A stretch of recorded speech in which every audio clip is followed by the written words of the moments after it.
Bendiciones a todos, Dios los bendiga.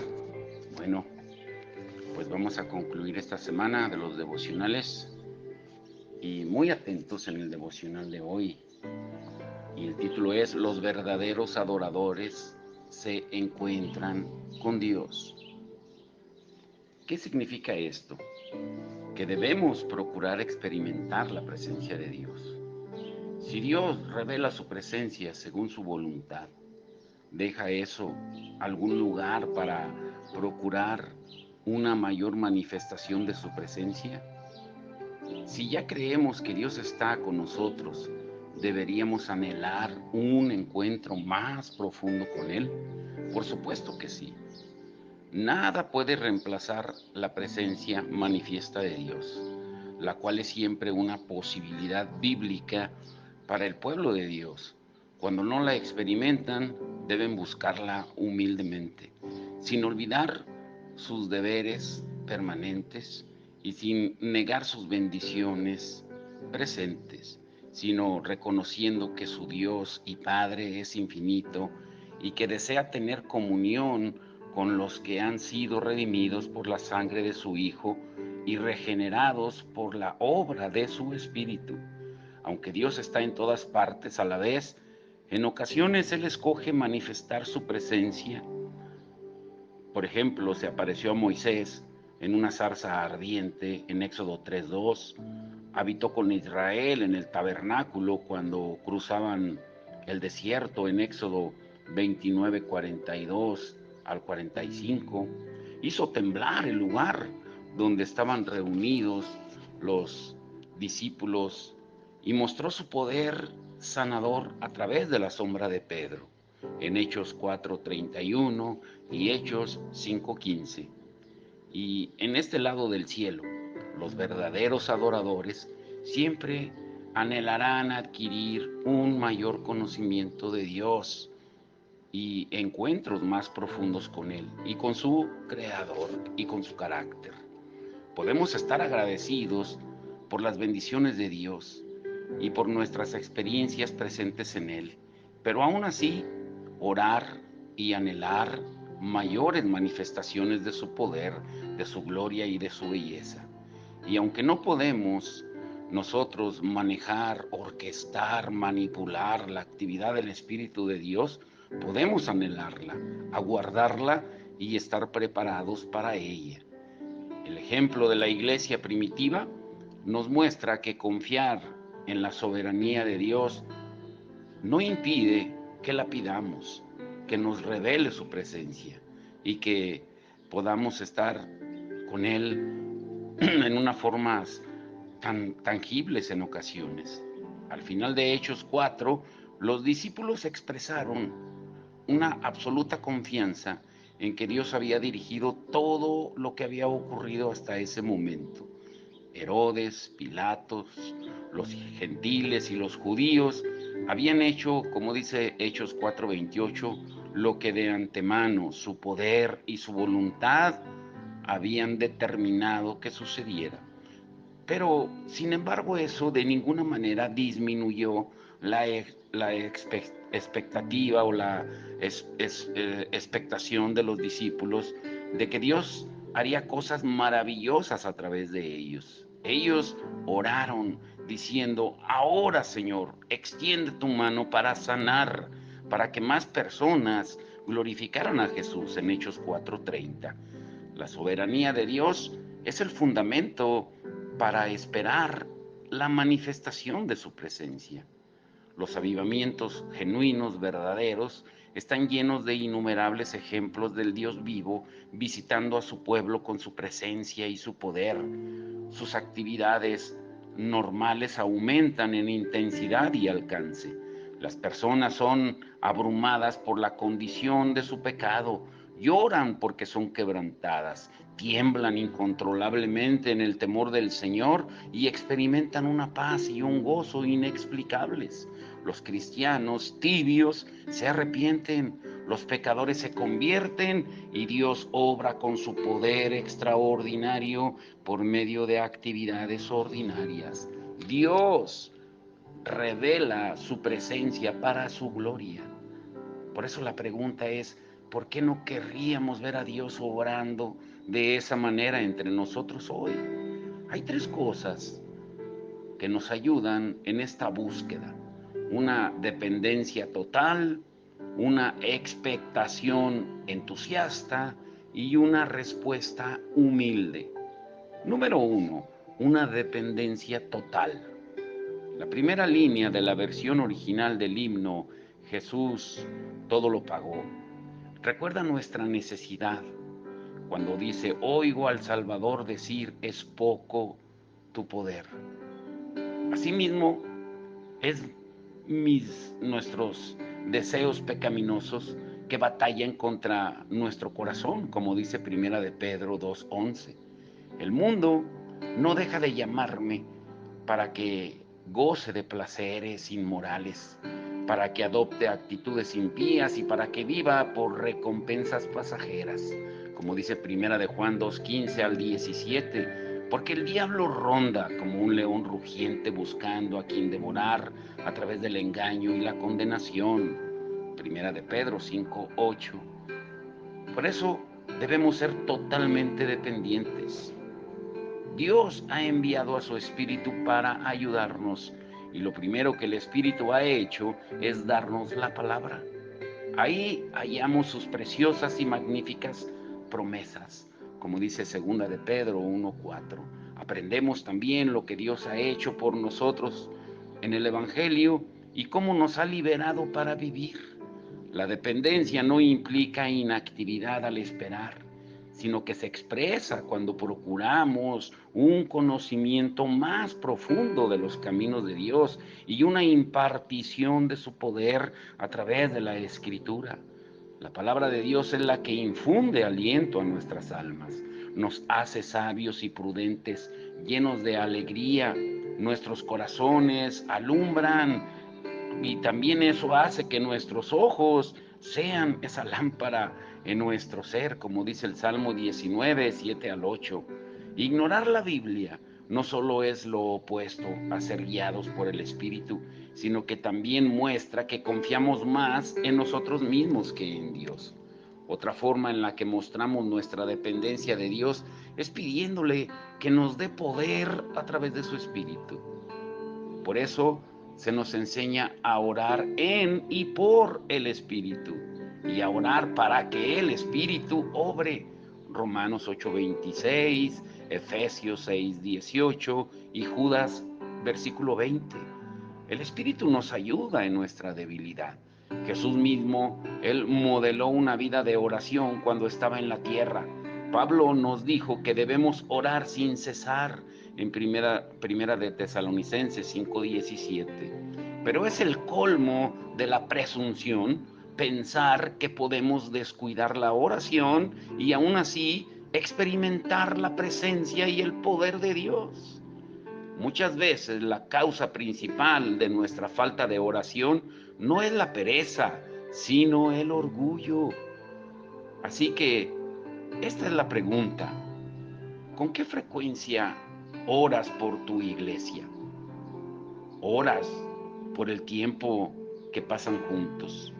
¿Oras específicamente para que el Espíritu revele a Cristo a todos los que están reunidos, para que ayude a los pastores, a los ministros y a la congregación a cantar con entendimiento y que produzca fruto en la vida de las personas? ¿O simplemente usas oraciones genéricas como bendecimos a todos los que estamos aquí, Señor?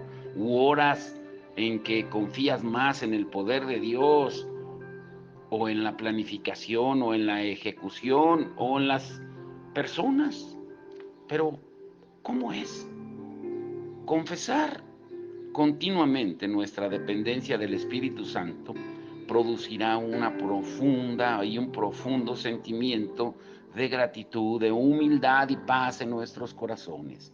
Y veremos que Dios contesta nuestras oraciones. Y recordaremos que apartados de Jesús no podemos hacer nada. Seremos menos tentados a pensar que depende de nosotros y nos daremos cuenta de que Dios realmente está en control y que no podemos mejorar el trabajo que Él está haciendo en cada uno de nosotros. No es nuestra autosuficiencia lo que muestra el poder de Dios, sino nuestra debilidad, como Pablo dice en 2 de Corintios 12:9. Y confesar esa debilidad es una señal de que deseamos conocer mejor la presencia de Dios. Número 2, una expectación entusiasta. Algunos decimos que queremos encontrarnos con Dios, pero no estamos esperando que se aparezca. No creemos que Él hará o dirá algo. Somos como el papá que abre la puerta del armario para ver si el monstruo que escuchó su hijo realmente está ahí. Damos la impresión de que estamos esperando algo, pero nos desmayaríamos o gritaríamos si apareciera algo. La Biblia no solo nos dice cosas que deberíamos creer sobre el Espíritu Santo. Nos enseña a tener una actitud de expectación. Y una de las cosas que deberíamos esperar es que el Espíritu Santo muestre la presencia de Dios a través de los diversos dones espirituales. Dice Primera de Corintios 14:1, empéñense en seguir el amor y ambicionen los dones espirituales. Eso nos dice Pablo. Pero como dijimos anteriormente, cuando nos reunimos, el Espíritu imparte dones. El Señor habilita el servicio y Dios nos capacita para una variedad de actividades. A cada uno nos es dada una manifestación del Espíritu para el bien común, como dice Primera de Corintios 12, del 1 al 7. Y un aspecto de ese bien común es dar evidencia de la presencia de Dios entre nosotros. ¿Esperamos entonces que Dios esté obrando por medio de cualquiera de los dones espirituales? Cuando alguien opera una consola de sonido, está ejercitando el don de la ayuda. Cuando se pasa la ofrenda, bueno, los que acostumbran, las personas demuestran el don de dar. Cuando el pastor está predicando, el Espíritu se mueve en nuestros corazones a través de los dones de la enseñanza. Cuando alguno ora por un amigo que está luchando contra el cáncer, está poniendo en práctica el don de la misericordia y quizás de la sanidad. Pero te pregunto, ¿esperas encontrarte con Dios en esos momentos o mantenemos nuestras expectativas bajas de manera que nos sintamos desilusionados? Vemos las diferentes partes de nuestra reunión como si fueran una lista de cosas por hacer. Llamado a la adoración, listo. Cantos, listo. Oración, listo. Ofrenda, listo. Sermón, listo. Cena del Señor, listo. Bendición, listo. Pero ¿has pensado que Dios ha estado presente para hacer grandes cosas en nuestros corazones en cada uno de esos momentos? Si no esperamos que Él esté activo, pues seguramente pasaremos por alto lo que está haciendo. Podemos esperar grandes cosas de un gran Dios que habita en nosotros y entre nosotros. Y número 3, una respuesta humilde. El Espíritu de Dios siempre está obrando para informarnos, conformarnos a la imagen de Cristo. Informarnos a través de su palabra para conformarnos a la imagen de Cristo, es lo que quise decir. Y es un inmenso privilegio ser su instrumento para lograr tal fin en la vida de otros mientras ejercitamos nuestros dones espirituales. Pero si no respondemos, quizá pasemos por alto las maneras en que Él quiere usarnos. Y como resultado, desaprovecharemos las oportunidades para edificar a otros y experimentar la presencia del Dios vivo. A menudo se desprecia la obra del Espíritu porque las personas siguen el ejemplo de los corintios y responden con orgullo. ven sus propios dones espirituales como superiores a los de otros, actúan como si sus experiencias tuvieran una autoridad mayor. El Señor me dijo, en una manera insensata de iniciar una oración, a menos que estén citando las Escrituras. Las experiencias subjetivas no tienen una autoridad objetiva, pero eso no significa que tengamos que rechazar los pensamientos que vengan a nuestras mentes. No tenemos que negarlos ni temerlos.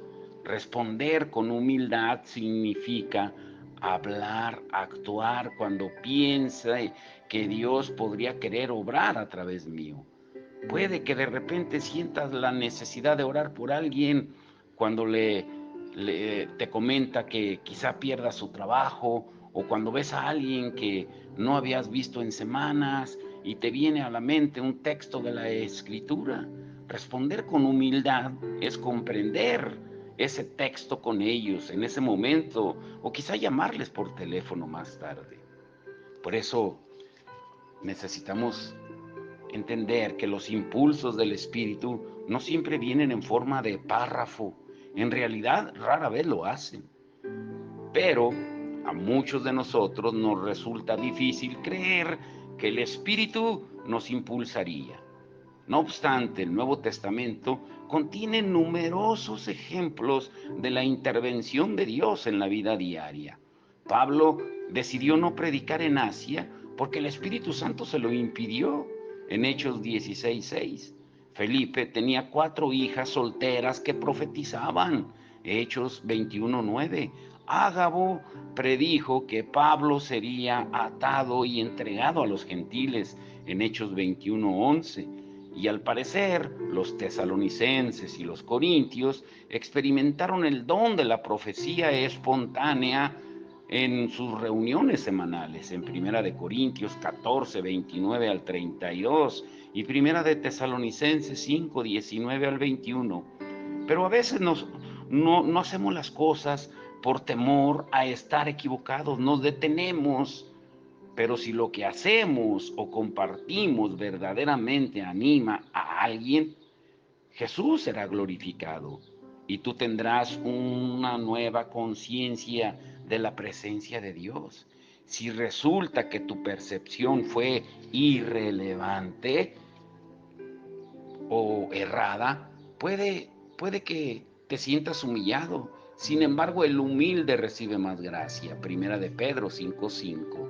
Así que es una situación en la que ganas de igual forma.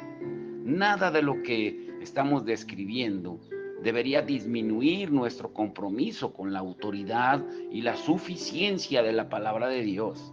Las experiencias de la presencia de Dios, aunque son importantes, no son centrales en nuestra relación con Dios.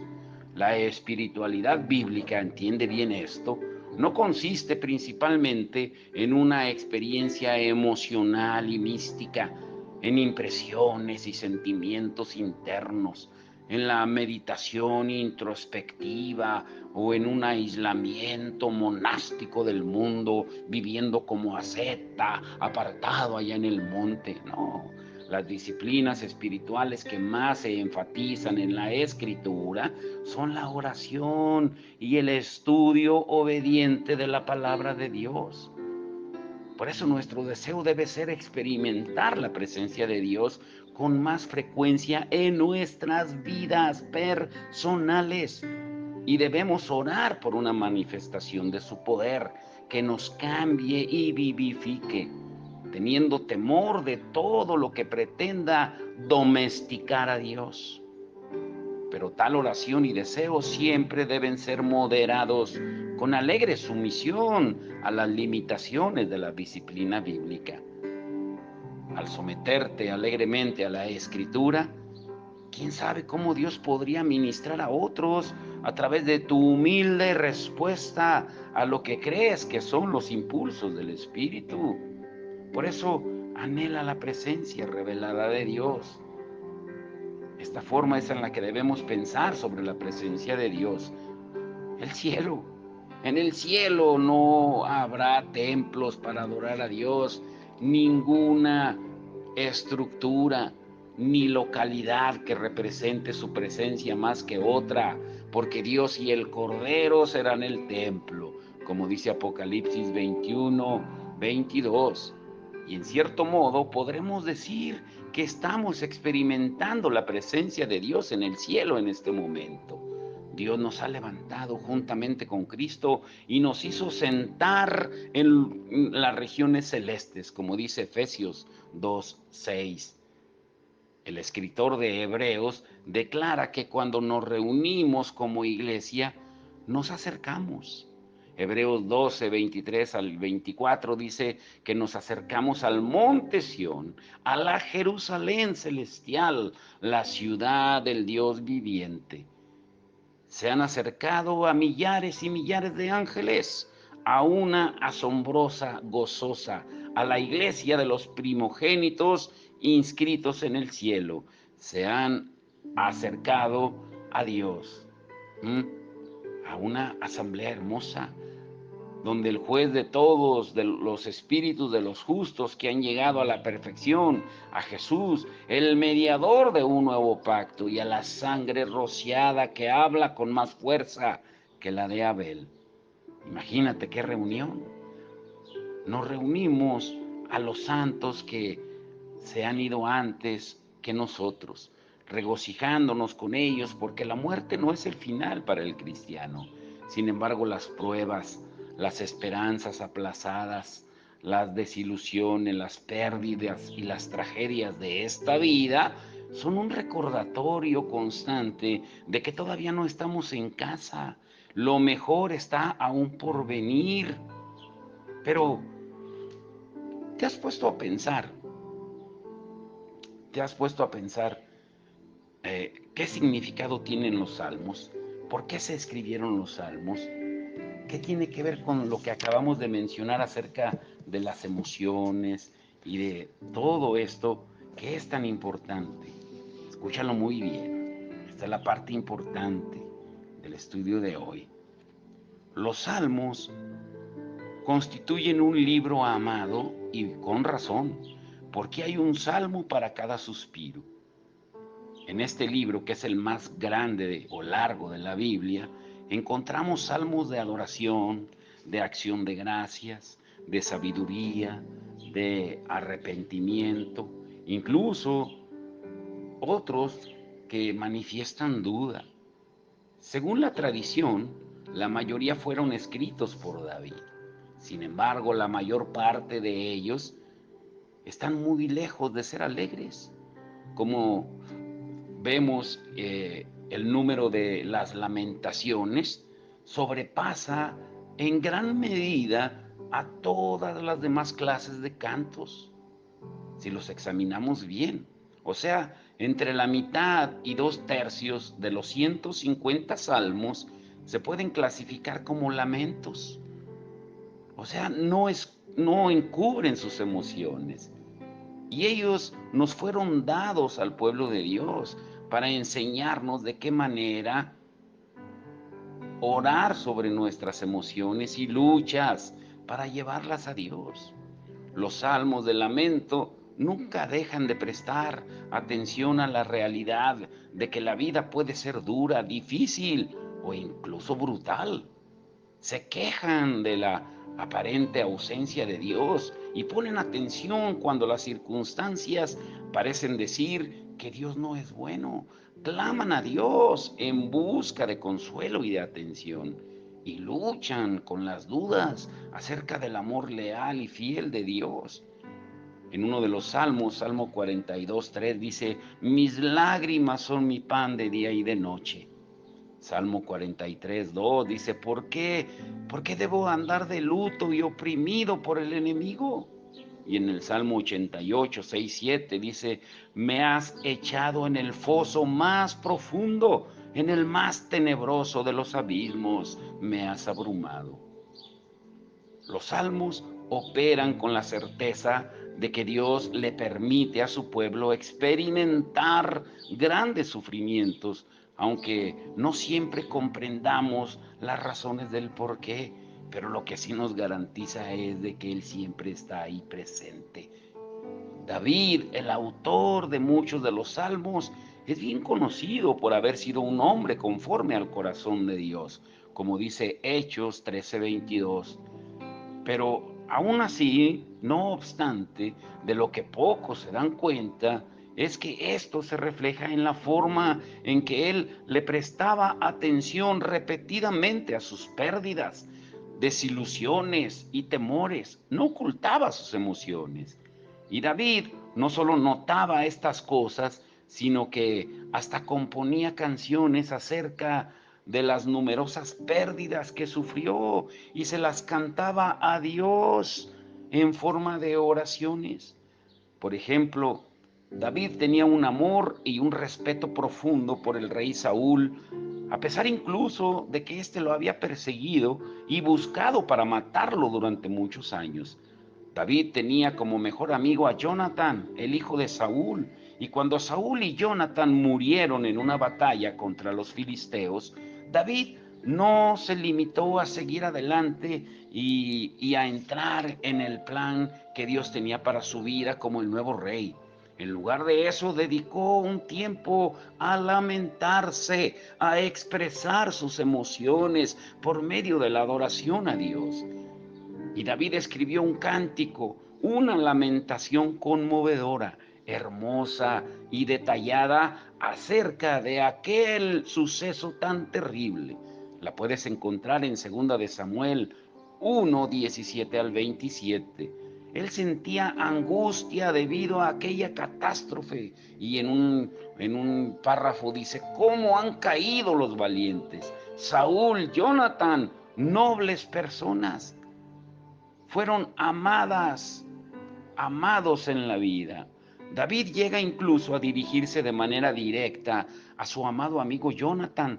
¿Cuánto sufro por ti, Jonatán? Pues te quería como a un hermano en 2 de Samuel 1:19 y 2 de Samuel 1:23 y 26. Lo que resulta más instructivo para nosotros no es solo que David le prestara atención a su propio dolor, sino que también ordenara que ese lamento le fuera enseñado al pueblo de Judá que lo seguía. En 2 de Samuel 1:18. ¿Te lo puedes imaginar?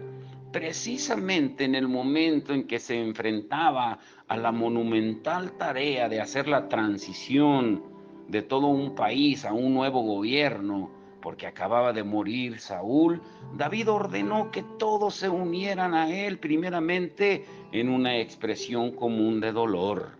Él quería que su pueblo aprendiera a lamentarse al expresar su dolor por la gran pérdida que Israel había sufrido.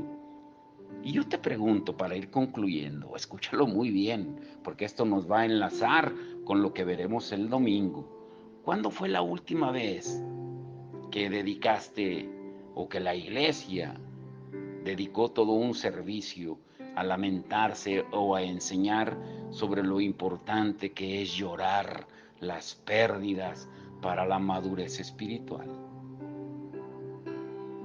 David comprendió lo indispensable que es el lamento, el no ocultar las emociones, el no vivir en un caos emocional, el descubrir la tristeza, el dolor para una vida espiritual sana.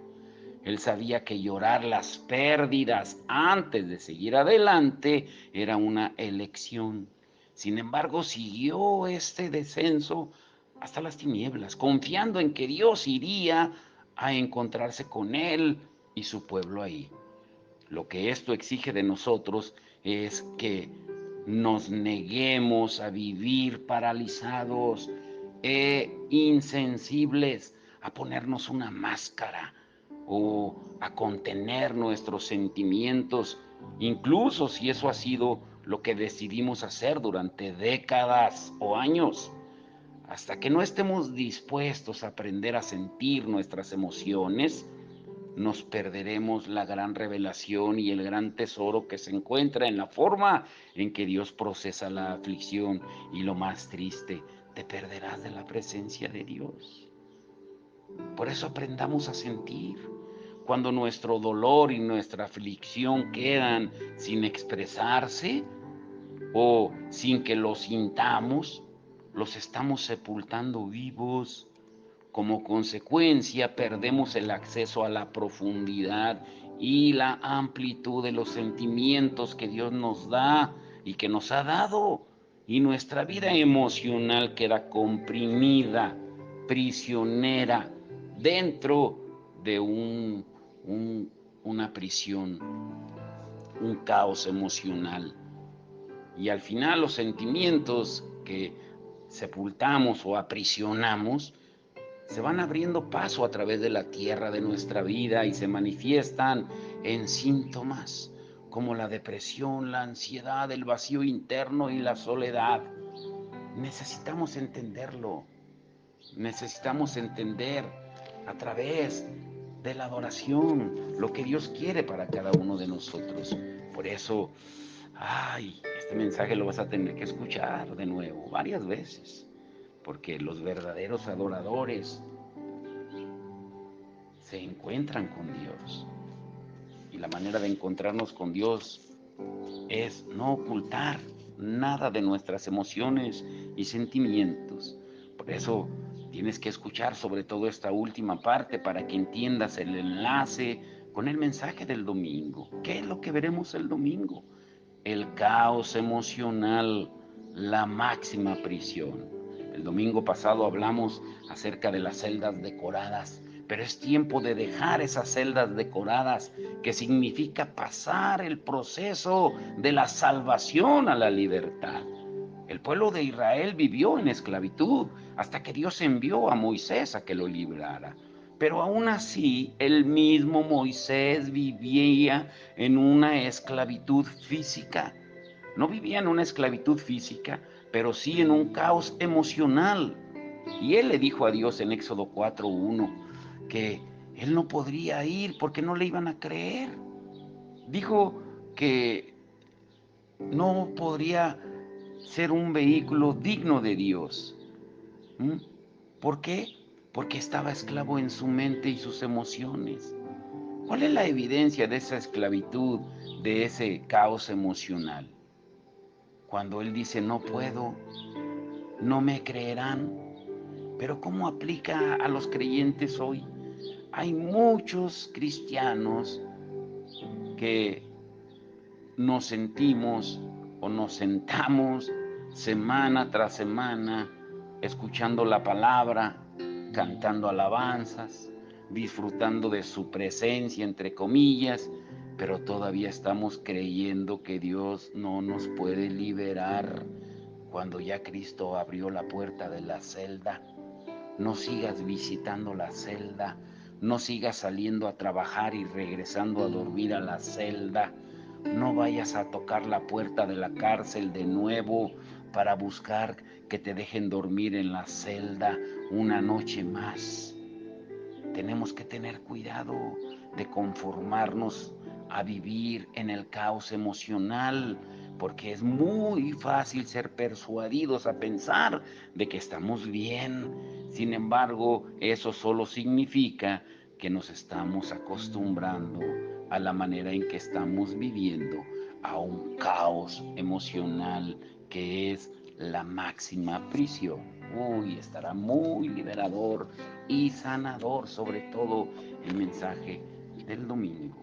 Pero vamos a orar y a darle gracias a Dios también por la tarde de hoy en el hospital en Salamanca, que Él se glorifique y que también pueda dar libertad a los cautivos, a los oprimidos, como Él lo dijo en Lucas 4:18, y que nunca olvidemos que los verdaderos adoradores, escúchalo bien, se encuentran con Dios. ¿Y dónde se encuentran con Dios? En cualquier parte. Y hoy el hospital será un buen lugar para encontrarnos con Él. Padre, en el nombre de Jesús te damos gracias por tu amor y tu misericordia. Señor, aumentanos la fe a través de la palabra. Señor, para tomar valentía, así como los discípulos cuando fueron golpeados en Hechos 4 y salieron y su oración fue: Señor, danos de nuevo para seguir predicando. Él no te pidieron por protección que los libraras de Herodes, que los libraras de los peligros. No, lo que te pidieron fue: danos de nuevo valentía para seguir predicando tu palabra. Y dice que después de que oraron, el lugar donde estaban tembló. Esa es tu voluntad, que liberemos a los cautivos a través de tu palabra. Tú eres el que haces la obra, pero los instrumentos que tú has escogido son personas redimidas, compradas a precio de sangre, para que cumplamos la gran comisión, Señor. Hoy te rogamos que te glorifiques en el hospital, Señor, en Salamanca, a las 6 de la tarde, donde vamos a reunirnos para que tú te glorifiques, que tú te exaltes, Señor, y que cada voluntario, cada hermano o hermana que ha dispuesto en su corazón apoyar, Señor, lo que tú vas a hacer, que tú te glorifiques en cada uno de ellos, cuando oren por las personas, cuando compartan de tu amor, cuando compartan de tu misericordia. Señor, estamos viviendo tiempos peligrosos, pero es tiempo de que llevemos la presencia tuya a todo lugar. Te lo rogamos, Señor, en el nombre que es sobre todo un nombre, Señor, y que cada persona que esté pasando aflicciones, Señor, por nuestros hermanos de Florida, no nos olvidamos, seguimos orando, Señor, para que esas leyes injustas, Señor, si es tu voluntad, que se utilicen como una prueba, como un instrumento para movilizar a la iglesia, pues que venga de ti. Pero si es un plan del enemigo, Señor, que tú lo destruyas. Te lo rogamos, Señor, porque estamos dispuestos, Señor, a padecer por causa de tu nombre, como tú lo dijiste. En el mundo tendréis aflicción y seréis odiados por todos por causa de mi nombre, Señor. Y podemos ver en el libro de Hechos, cuando vino la persecución, que fue cuando la iglesia se activó. Muchas veces tienen que venir circunstancias difíciles de entender en nuestra mente para que tú obres en tu iglesia, Señor. Hoy te damos la gloria y la honra, porque sabemos de que en medio de toda la tribulación y de la angustia, tu presencia estará con nosotros. Señor, gracias por tu amor, por tu misericordia, Señor, y te rogamos por el servicio del domingo, que tú te glorifiques en el nombre que es sobre todo nombre, Señor, que quites todo obstáculo y que tengamos un servicio donde tú nos sigas preparando, Señor, donde celebremos tu victoria, donde celebremos, Señor, y te exaltemos, Señor, con todas nuestras fuerzas, pero donde también nos preparas con tu palabra en ese bootcamp, cuando nos reunimos, Señor, compartiendo los alimentos en armonía como tú lo estableciste en la iglesia primitiva, para que tú sigas aumentando el número de los que han de ser salvos. Te damos toda la gloria y la honra en el nombre de Jesucristo. Amén y amén.